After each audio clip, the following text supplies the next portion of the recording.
ushobora kuba warumvise amakuru y'intambara ya Kitona cyangwa se Operation Kitona. Iyo ni operation yari iyobowe na retired General James Kabarebe ubwo yari Kitona. Ni intambara cyangwa se ni operation yakozwe mu ntambara y'abacengezi ubwo ingabo z'u Rwanda zambutse umupaka zijya muri Kongo yitwa DRC cyangwa se Repubulika Iharanira Demokarasi ya Kongo, icyo gihe yari cyitwa Zaire. Ibi hamwe n'ibindi byerekeranye n'iyi ntambara byose nibyo retired General James Kabarebe usigaye ari umunyamabanga wa leta muri Minisiteri y'Ububanyi n'Amahanga agiye kutuganirira mu buryo burambuye. Kurikira rero kandi uryoherwe rwose kuko ni ikiganiro kiri bukumenyeshe byinshi ku byerekeranye n'iyi ntambara, cyane cyane ko hariho abantu benshi cyane rwose batari bariho icyo gihe, cyangwa se niyo baba bari bariho bari bataramenya ubwenge. This is the one. Hano nabonye abantu benshi bashaka gutanga ubuhamya, hari n'ubundi ntagenda ntababwiye pe. Hari intambara zigeze kuba kure cyane ya hano ahitwa Kitona. Noneho turi ku kibuga cy'indege, abasirikare uko iyo Rwanda ugenda wohereza abasirikare bitewe n'ibitero aho biturutse, ugenda ubohereza. Still ngaho Kitona ku kibuga nisanga nsigaranye abasirikare bakeya kandi ariko nkaba nizeye ko natumije indege mu Rwanda bagiye kunyohereza umusaga cyangwa se abandi basirikare bafasha.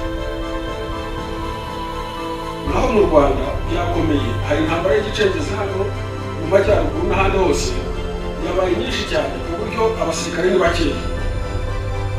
Abo bashoboye kunyohereza kubona n'ubundi n'abari mu gicengezi, kuko abo twafataga b'urubyiruko mu gicengezi twahitaga tubinjiza mu gisirikare. Banyohereza indege ya mbere, indege ngiye kubona mbona baravamo, umuntu havuyemo umufisiye sinzi ubaho ari mu ex-fire, nawe nibwo yarakinjizwa. Mbona havuyemo umufisiye mvugana nawe numva mu ex-fire, nsanga ntaho muzi. Urumva kuri muri iyo situation bakakohereza mu ex-fire ntabwo biba byoroshye. Ubwo ariko urumva ni 9 n'umunani n'imitekerereze natwe ntabwo ibintu birafata neza. Ni ukuvugisha ukuri, impungenge ntabwo zishobora kubura. Bavamo mu ndege, bavamo mbona nta musirikare n'umwe warapiye uvuyeho. Indege irakubanuka isubirayo, mbona ni abacengezi gusa. Abenshi babakuraga Nyamutera hano, abandi babakuraga Gakenke, abandi bavaga Ngororero. Uko babasakumaga bafasha abacengezi bakabinjiza muri RDF, kuko twarabazaga ese mwarubyiruko murarwanira iki? Ntabyo bazi. Abazi icyo barwanira ni babandi ni ya ideology. Bo bababaza uti se murarwanira iki? Murashaka se kujya mu ngabo z'igihugu? Ngo yego nimujyemo.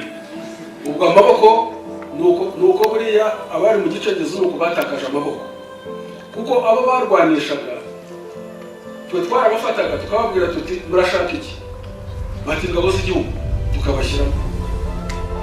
Ubwo haje indege ya kabiri, bavamo mbona bose n'abacengezi.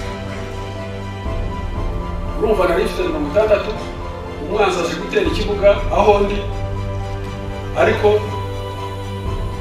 abasirikare banyoherereje bo kumfasha n'abacengezi gusa n'umu ex-fire n'ubayoboye w'umusubira, ariko sinzi aho yagiye, nzamushaka kuba yari. Umwanzi aratera nyine, ariko atera abasirikare bagiye muri position. Umwanzi araza, kandi ubwo umwanzi uza urimo babandi babora, kuko babora Kabila yari yabakuye Brazzaville, bari babakuye Brazzaville babazanye Kinshasa.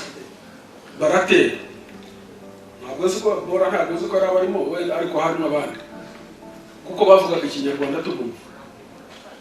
Ubundi nomare uko byakabaye bimeze, niba koko iyi ngengabitekerezo ya genocide ifite ireme mu Rwanda, ifite ireme itari artificial nk'uko ndayise, abo bana bazanye b'abacengezi ubundi bakabaye barambutse bakansiga bakagenda bagasanga bariya bagahindukira bakandasa. Uretse ko nanjye nanamenye ubwenge nanabashyize ku ruhande rwabo bonyine, babandi 60 banjye nabo mbashyira ku rundi ruhande. Ndavuga nti bariya nimbona bampindutse ndafata abanjye igihe fatiza, nanjye nari niteganyije, ariko uko umwanzi aze nkatungana nabo kureba niba bari bwambuke. Ariko umwanzi, uretse ko hari aho nagize impungenge nyine, kubera ko umwanzi yageze hafi ntibarase, arinda agera hafi ntibarase, ndavuga nti byarangiye ubu ngubu ntabwo.